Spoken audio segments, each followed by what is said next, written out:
It's recording. There you are.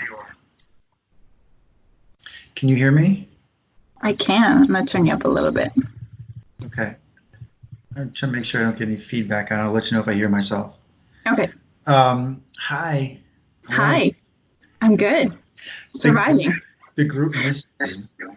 Oh, I missed the group. It's been chaos. A lot has transpired between the last time I talked to you guys and now. Yeah, it's nuts. There's a lot of feedback right now, just so you know. Okay. So let me. So if you can turn it down a little bit. Can you do that? Yes. Awesome. Yes, you are a fan favorite in this great life. That's so nice of you. You're flattering me. Totally being honest also. No, it's just awesome. I'm glad we're talking again, and I'm glad I'm back in here again and getting everything going. And so I'm turning Wednesday into work talk. So if you and I could hang out as many Wednesdays as possible, quick 5-minute video about a variety of different topics that I know you're an expert in and can help people with. And I usually don't end sentences and prepositions, but I did there. I think it's just awesome to have you back on board. And I know you and I have talked well before this podcast, this video cast, about exactly all the different topics that we have to share with everyone. And today, we're going to try to keep it super simple. We're going to talk about, and the funny thing about all this is we were going to talk about all of this prior to everything happening anyway. So it's just perfect timing. Working from home, right? And how to, so as I always like to do, let me start with a quick story. I've always been a work from home fan. 20 years ago, I was at a startup, and right before we got a huge influx of investor money, we had a chance to modify the offices, which means we were going to actually build out a bunch of cubes for everybody and portable offices and all that. And I was asked by my management if that's what I wanted. And so I got with my team and said, team, what do you want? And the majority of them were younger at the time, younger. They were all late 20s. I was mid 30s, so I was your age. And we decided to go with just open desks, cubes along the wall, and then they could work from home. And it was the craziest concept because 20 years ago, people really weren't doing this, except startups, right? Right. And it was amazing. It wasn't difficult for me to do. And so for the past 20 years, in starting my own business and working for the company I now work for out in New York City, work from home seems like the easiest, smartest thing in the world. So the office that I support out of New York City is fully functioning with all 40 employees now working from home. Call centers that I manage as part of my other day job have hundreds of employees that are actually answering customer phone calls at home. So the technology exists, the security exists. The question is, how do we, someone like me, it's easy to do. I get dressed up. You and I have done this before. My routines haven't changed. So with your expertise now, because I think my bias will come into it too easily, because I don't need to adjust to working from home. You know, this whole quarantine stuff, piece of cake for me. If you were to see, I don't have it set up right now, but I have a microphone for podcasts. I mean, technologically, I'm set. Mm-hmm. Not everyone else even knows this stuff. So with all of that and me talking too much, I'm going to let you talk about work from home. And I know you're going to talk about the emotional aspect of it, and you're going to talk about the work product aspect of it.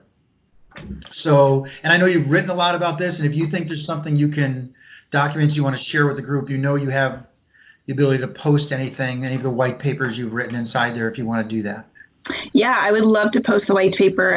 Because we're trying to keep this really brief, I'll skip over some of the couple of main chunks of content from the white paper, but I have a pretty thorough documentation of this that I'm going to be putting out, and I hope it's helpful. I think it'll be helpful. I've seen a lot of other things floating around since writing it that have some similar ideas, which is good. It means that we're all kind of on the same page and have discovered this process and have similar feedback. And some things I think are just my own perspective, my own take on things. So the great part of this conversation with you, Jack, is that a lot of times we're really in sync. And on this topic, not so much, because for me, switching to working from home was really hard. It was a really big transition. And part of that I didn't expect, because I've always been like really disciplined, really driven, really self-motivated. I don't need a lot of management or direction. I kind of like take the ball and run. And when I was working in a corporate office setting, I treasured my work from home days. Like 2 to 3 days a week was my sweet spot. It was a way to get out of the office, and people would leave me alone, and I would zone in. I would wouldn't eat, would barely leave my chair, just get so much work done. And then going to it full time was tough, like way tougher than I anticipated. So I'm coming from the lens of, how do you adjust to that? And kind of sharing more of a personal learnings, as well as things I've learned from other people who have gone through this process. So the first, go ahead. No. Oh, you just, okay. So the first thing I was going to share today, highlighted topic, is figuring out your work style. You might be someone that needs a ton of structure. You might be someone that is really social and extroverted, and you thrive off of collaboration and interaction with other people. If you're working out of your home 5 to 7 days a week, like I've been doing, and I'm one of those people, that becomes really challenging and demotivating sometimes. You might be someone that does great with flexibility, or you might be someone that really likes routine. So figuring out what that looks like for you and being able to put those structures, no matter how tight or how loose they are, in play for yourself is really important. So what does that look like? That could be, hey, you're someone that needs to get up and get dressed every morning to feel like you're going to be productive. Maybe you need to have your morning process of waking up with a cup of coffee and a podcast. Like that's kind of mine. That gets me set to go and just gets my brain, stimulated and working, and then I can tackle the day. If you wake me up too early, forget about it. Like if I don't get my process to wake up in the morning, I'm grumpy, I'm off kilter, So I had to figure that out for myself. And that's something that I want to share with others, is take time to explore different things. Maybe you can work from the couch. Maybe you need a desk. Maybe you can work in your PJs, maybe not. And that might also be fluid. There are days where I'm perfectly comfortable working from my couch and my PJs, and other days where I'm feeling maybe a little less motivated, that I need to put on clothes and makeup like I'm going somewhere, and schedule a phone call or two with people so I have that human interaction, and sit at my desk. So figure out what your personal work style is, and a lot of it is trial and error. It does take time, so be patient. Be open-minded about what you need to try and what works, and also be willing to check back in with yourself and see, what were my most productive days and how do I recreate those? Know that it's not going to be the same every day. So the next thing I would say is understand when your energy spurts are. For example, my husband does great at waking up at 5 a.m. and knocking out like 4 hours of work before our son even gets up. To me, 3 of those hours would be wasted waking up in the morning. Like it would take me that long just to get productive, because I'm not a morning person. So we've been able to create a schedule, especially amidst, this COVID-19 epidemic. We're both home and we're trying to juggle our son. We've had to be able to create a schedule around when our energy works for us to be productive. So he works in the morning, I sleep in a little bit longer, get up with my son, get him ready to go. And then by the time he's hitting his wall and needs a break, he can take over, and I can jump in around 9:30 a.m. and tackle the next 3-4 hours with a ton of energy and productivity. And then we both operate pretty well late at night. And so after we put our son down, a lot of times we'll log back on and I'll tackle a bunch of other things. So I know that works for me, and you want to, as much as you can, placate to those spurts of energy that are natural to you.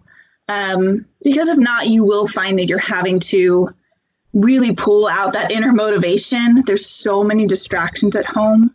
You know, there is the couch and Netflix and children, if you have them, and, you know, cooking and the laundry you want to do that's been sitting in the corner for a week. Like, there's so many distractions. So that leads me into yes, the guitar. For me, like, my house has become a dance studio and a work studio, and like, full disclosure, I've got toys everywhere in the background. Just keeping it real with you right now. Like, this is our situation at the moment out of my basement, but there's so much. So finding your natural energy flow will make you feel a lot more productive, and you'll get a lot more done, even if it's in a short period of time.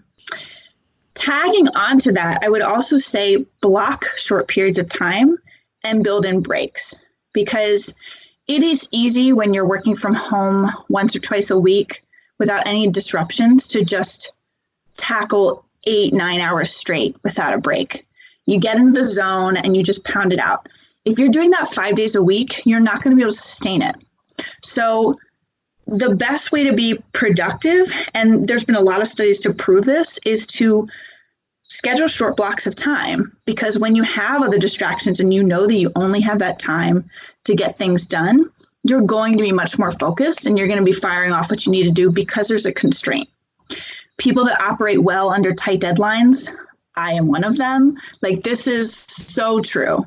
The less time I have, the more I get done. And that's why they say a lot of times when you need something done, ask a busy person, because they only have a period of time to do it, and they're going to pound it out as quickly as they can. They're going to be hyper-focused, and then they're going to move on to the next thing. So schedule out blocks of time, schedule in breaks. This is where, and you talk about mindfulness a lot, Jack, and I'm so on par with you with this. You have to make time for yourself, especially now. And I want to bring in our current situation because we can't ignore it. Right? We're amidst a pandemic that none of us have really seen in our lifetime, unless you're, 100 years old, which maybe we have some of those in this group. Fantastic. I don't know why you'd still be listening to work podcasts, but great. And we are stressed. We're finding ourselves in this new scenario of considering life and death and our safety and the safety of those that we love the most. Right? And that takes so much mental and emotional energy. That's a fight or flight survival mode that we have all had to shift into, that many of us probably have never really experienced before.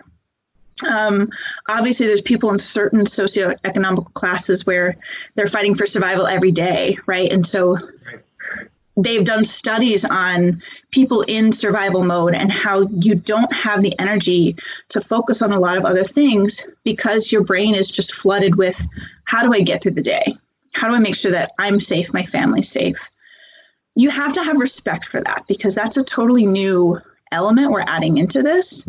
A lot of people that maybe don't operate well from home are being thrust into this position and making the best of it. And you need to, more than ever now, take time to center and focus yourself and relax yourself.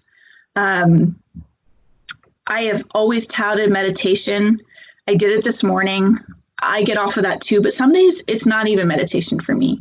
Lately, sometimes it's been like reality TV, which I hate reality TV, but it's been like an alternative reality that I can just shut my brain off and tune into, that kind of takes me out of everything that's going on right now. Sure, and so each day I kind of have to figure out, like, what do I need today? Sometimes it's a walk outside with or without my kids, Other mornings it's like, I just want 15 minutes to drink my hot cup of coffee in peace. And then I'm good to go, right? So figure out what it is for you each day and make it happen. Even if it's 10 minutes, 15 minutes, 20 minutes, work with your partner if you can. If you're a single parent and have kids at home, like, tell them to take quiet time. That's important for kids too. Put them in their room, say, hey, the next 30 minutes is mom or dad time, and do something for yourself, because we need to be able to manage all the stress and the pull in multiple directions, especially if you do have kids, and or work. So now more than ever, that demand on you personally, you need to take time for yourself. If I could, go ahead. Yeah, jump in. And turn on your volume just a little bit because there's big feedback here. So just for the time being, and then I'll let you turn it back up so you can hear me. It's interesting that you talk about taking care of yourself, because one of the things that I've broadcast before in this group, independent of your and my conversations, just in general, was this whole notion of having something that you're connected to. And this is why when you talk about work from home and how it's been a little bit of a challenge for you versus for me, even at my office that I go to, which obviously is now shut down, but I have a remote office, but I'm still largely by myself. It's a WeWork type environment. Every single morning I'm there super early, but every day, 3 times a day, I leave the building. And I just, obviously I can't do it quite as well as you can given the circumstances, but I always talk about this. The reason I like the work from home thought or concept is because even when I'm in the office, even when I travel to other places, I'll tell people I'm taking a break between 11 and 11:30. Like if I see the windows open and I leave whatever conference I'm in, I go for a walk if I can, like if I'm in Manhattan or if I'm in some area where I can actually go for a walk, because nature's a big thing for me. Yeah, me too. And so the funny thing about everything that's happening now is all these philosophical things that I propose to people, I usually get kickback on, or pushback rather, because people can't do those things. And I always argue, of course you can. If you can block out a calendar for a meeting that, for example, you and I have, you can block out 30 minutes of your day that says go for a walk. And for example, where my office is located, there's this gorgeous river that runs right through the middle of town. I'll walk up to one bridge, cross it, walk back. It takes me 20 minutes round trip. But just that little break allows me to clear my head and think and everything else like that. And what's to me ironic is now we're kind of forced to be home and forced to walk. And so I think it just brings up what you talked about. So I'm glad you mentioned making time for yourself. I think that's critical in anything. I think it helps you in your relationships with your kids, your partners, your coworkers. So anyway, I love that concept. Totally. Anyway. I mean, just last night, and this is where I'm saying, like, I'll be real with you, and Jack already knows this, but my sister and her 3 kids and husband and 110-pound dog all moved into my small, humble home right at the start of this pandemic. So not only do we have a ton of people with strong personalities under one roof, but we're all quarantined together. The kids are fighting. Like, I posted a video yesterday, Jack was laughing about, because it's my 2.5-year-old and her 3.5-year-old, like, fighting over a toy lawnmower, literally going, mine, mine, mine, mine, mine. So it's just like awesome. Every day. And my husband and I are trying to work out of our house. And, it's every day is just so much sensory overload. And last night I asked my husband, like, hey, and he's wonderful. He came up to me and said, what can I do? And I said, hey, I just need, like, I'll do the dishes. I need a break from the kids. Like, let me just do the dishes in peace. And I put my headphones on and I turned on my Love is Blind, which I never thought I would watch, but I did. And, I was starting to, like, feel at peace. And then I kept getting interrupted. And he gave me an hour, but that whole hour I kept getting interrupted. And when I came down, I was in such a sour mood and snappy. And I'm also 7 months pregnant and hormonal, but, like, I came down in such a snappy mood with him, would, like, bit his head off. And he's like, hey, I gave you an hour. Why are you biting my head off? And I'm like, I'm sorry, but I just haven't had a single moment to myself all day. Like, it comes out, right? It comes out, and we cannot be who we need to be and our best selves if we're just constantly bombarded all day, every day. So it's really, really important. And you'll feel, it might be optional when you have your regular routine, but now more than ever, it can't be optional. Like, it has to be a priority every day. So you'll feel it otherwise, and so will everyone around you. So spare them all, like I need to. The last little tidbit, and again, I have a lot more in the white paper I'll put out and share with everybody, but the last little tidbit I want to touch on is discipline. This is something that, like, again, I had to adjust to. I'm a fairly disciplined person, but I'm not naturally organized. And I like to put structure into my day because without it, I'm super flexible. So you have to have the discipline to know how you work best.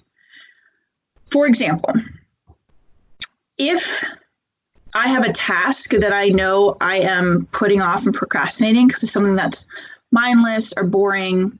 I do job searching for my clients sometimes, or if I'm like time tracking for one of my business clients, the work that I've done. Those are things that I can do at night in front of a show that doesn't require a ton of my attention, right? It's kind of mindless. I can sit down with a beer, a glass of wine, obviously not now, but a beer, a glass of wine, I can put a show on in the background. And that's kind of like my reward. That's my reward for, getting myself motivated to do a task I really don't want to do. Mm-hmm. And I save it for later in the evening when I do have less energy and I do want to relax. And I kind of create that relaxing atmosphere for me to encourage me to get it done. And then I use my natural focus areas throughout the day to tackle the big projects. But I have to have the discipline to know that if I'm going to be doing something that's impactful, that requires my focus, I can't be doing it on the couch in front of a show, right? I need to know the difference based on how I can work and be disciplined with myself about that. I need to be disciplined as to where I'm working. A lot of people can't work in the same room as their bed, for example. It's too alluring. So if you know that, get yourself dressed and get out of your bedroom. Don't work somewhere where you're going to be tempted to lie down and take a nap. Make sure that you are disciplined, especially now with distractions from your phone or your computer. Social media, everyone's home and just bored, and social media has been blowing up. News and information and things that are, we're kind of gobbling up because we're scared and we're panicked and we're trying to just find out more. Turn it off and put it away, and allow yourself to do it again, as a reward, right? Hey, I'm going to spend the next hour focusing on this task and getting it done. At the end of the hour, I'm going to pause and I'm going to let myself take 5 minutes to read that update on how COVID-19 may or may not be spreading via air, right? Whatever it is, make sure you create focus points, eliminate distractions, and then structure how much time you're going to spend letting yourself wander. If it's the laundry, put in a cycle of laundry and know that it takes you 15 minutes to load the laundry and switch it over and spot treat. And that's your mental break. And at the end of that, you're going to go back and you're sit down for the next hour. You have to have some internal self-discipline or create a schedule for yourself to make this work and make it be functional. Otherwise, truly, especially with kids and dogs and all these things at home that you might not have if you're just working from home, you won't make it. You won't get anything done. There's way too much going on. Yeah. Can I go ahead and turn it down real quick? Yes. Thanks. I absolutely love your discussion on discipline. And I want to give you an interesting example. I was working with Annie McCormick, who's actually part of this group. I was chronicling her and our coaching sessions together. And yeah, I remember. I'm a firm believer of this, and it's almost counterintuitive to say it. And she, super smart and brilliant person, and struggled with this concept. She wants to be a writer, right? And so her goal is to be a professional writer. And what was interesting is I told her, limit the amount of time you write. And her head went, that seems to defeat the purpose. And I said, if you want to lose weight, if you want to be a better dancer, if you want to get good at whatever it is you want to get good at, you don't do it for 12 hours. You'll exhaust yourself. Yeah. You'll lose your creativity. You'll lose focus. Those synapses begin to fire erratically. So I told her, even when it's something you enjoy, like writing, cap it. No matter where you are, when the alarm goes off, stop. Because you need that separation from those things, whatever those things are. So it's so funny talking to you about this, because I think for probably 22 years and running my own, starting my own business was part of this, right? I had to start my own business. I had to hire people. I had to learn all these things. And what I found almost the hard way was that even the things that I enjoyed, if I was going to go, most guys, I'm sorry for being stereotypical, love playing video games, right? And I'm no different. Put Call of Duty in front of me. I enjoy all that stuff too. I have a clock with it though. 45 Yeah. minutes and then it's out. It's over. Because you get caught up in something. And next thing you know, you say I just wasted time. So I love the discipline part of it. And I don't care if, like you said, it's doing laundry or working on a Mm-hmm. project. That's why I told you when I go for my walk around the office, I set an alarm. I've got 20 minutes to go for a walk. I hang up the call. I go walking. I know how far I've gone. I come back. It sounds kind of boring and regimented because I think you know me well enough. I'm a fairly spur of the moment, spontaneous person. However, I believe I am that way because I have so much structure in my life. So Yeah. because I have everything so disciplined, I know how to move things around quickly that allow me to be spontaneous, right? And so I love the discipline part. That's awesome. Any more closeout words for everyone? Because I know we've been here for a while, and you're fantastic. You know how much I enjoy these conversations. So, any closeouts or parting words for everybody? I would just say hang in there. The biggest thing that I keep repeating is extend yourself grace because this is just really trying times and new for all of us. And we're all in the same boat together.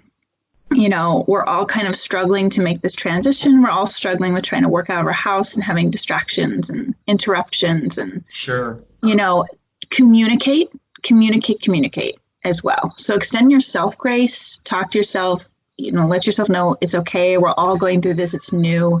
We need to adapt, but also communicate to your boss, to your friends, to your loved ones about what you're going through and about what you need. Be realistic about what challenges you're facing and allow people in to help you because, you know, we all do want to help each other. That's the beauty of what's been brought out of the situation is like just seeing people and communities step up and help each other.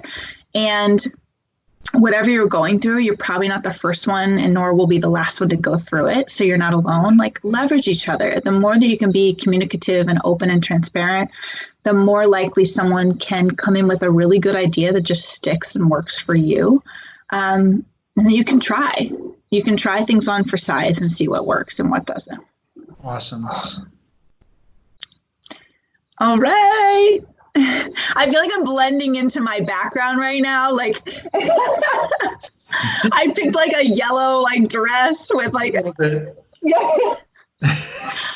Again, extending grace.